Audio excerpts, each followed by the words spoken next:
सुन के अचरज लागत बा।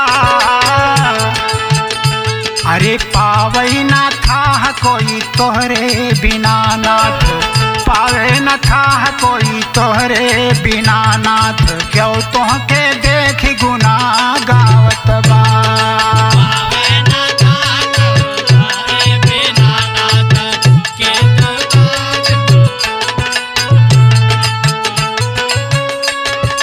पावे न था कोई तोहरे बिना नाथ, क्यों तोहका देखी गुना गावत बा।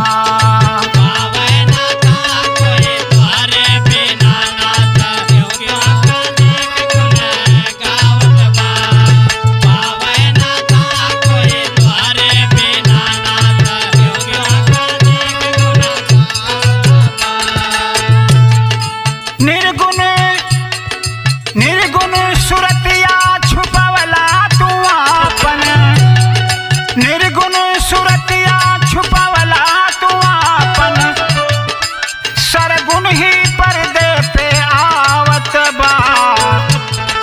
भेदी बिना भटकत बा सारी दुनिया, भेदी बिना भटकत बा सारी दुनिया, विषयी बयरिया भर मावत बा।